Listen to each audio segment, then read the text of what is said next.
If you're listening to this late at night, try not to look around too much, because these aren't just stories. They're things that actually happened to people.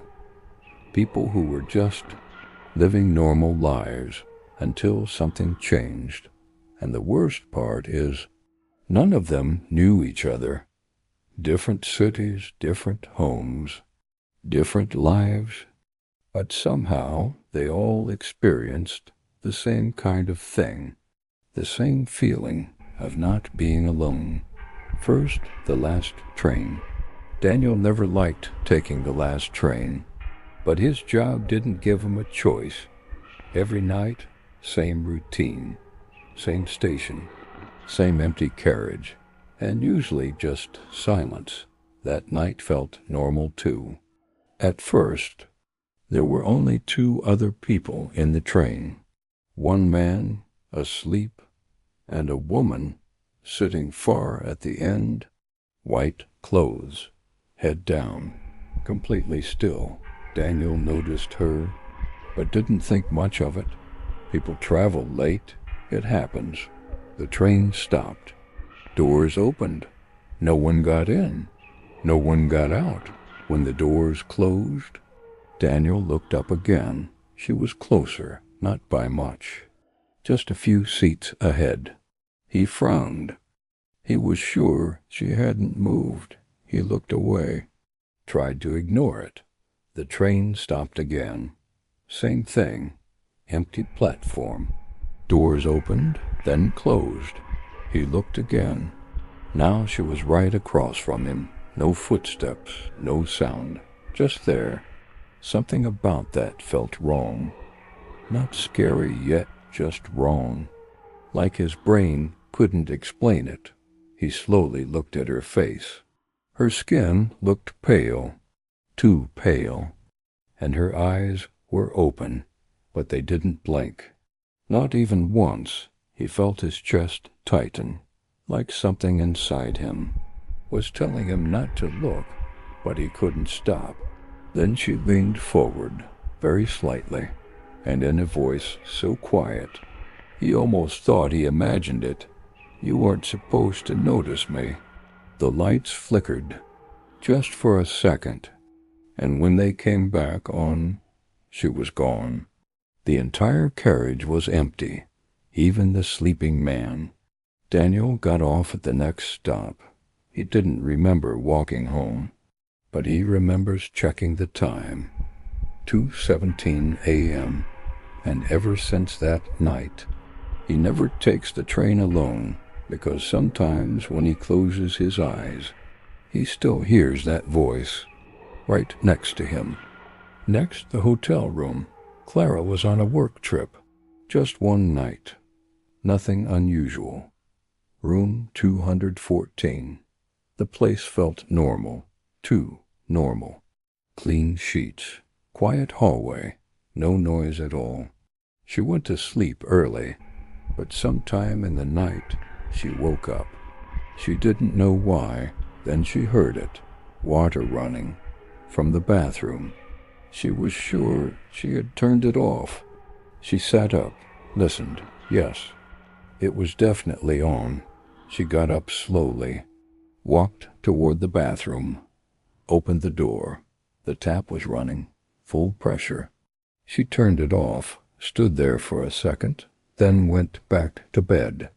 But something felt off now, like the room wasn't empty anymore.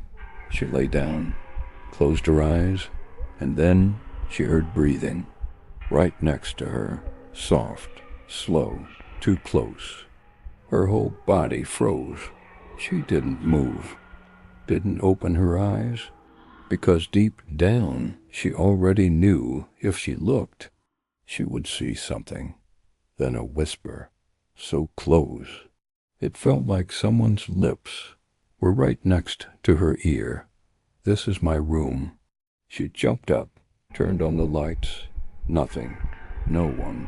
The bathroom was dry. The tap was off. Everything looked normal. But she didn't sleep again. The next morning she checked out early. At the front desk?" she asked, quietly. "Does something happen in that room?" The receptionist paused, then said something strange. "We don't assign that room anymore." Then there was the child. A family moved into a quiet house. Perfect neighborhood. Safe. Peaceful. Their daughter loved it, especially the window. Every evening, she stood there, smiling, waving.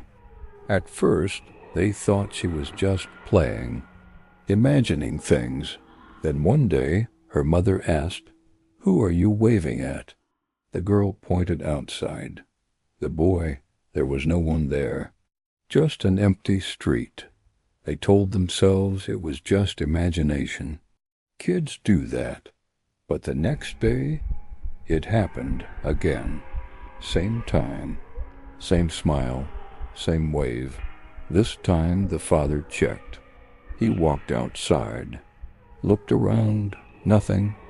No kids, no movement, just silence when he came back in. His daughter was still smiling, still looking at the same spot. Then she said something that made his stomach drop. He came inside. That night, they locked every door, every window. But around 2 a.m., the girl woke up, sat up, and waved again. Not at the window, but at the corner of her room. Finally, the camera. A night security guard, alone, watching cameras. Nothing unusual, just routine. Until 2:17 a.m., one of the screens flickered, just once, then showed. Something standing in the hallway. A figure, completely still. Too still, the guard leaned closer, tried to see clearly. The shape looked human, but something was wrong. There was no face, just a blank space, like it wasn't finished.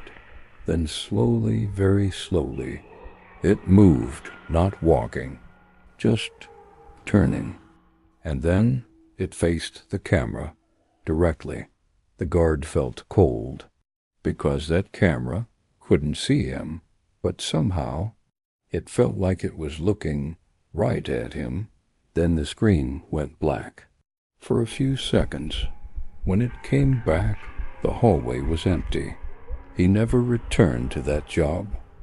Different people, different places, different lives, but the same feeling, the same moment, the same time, 2:17 a.m., and the same mistake. They noticed it.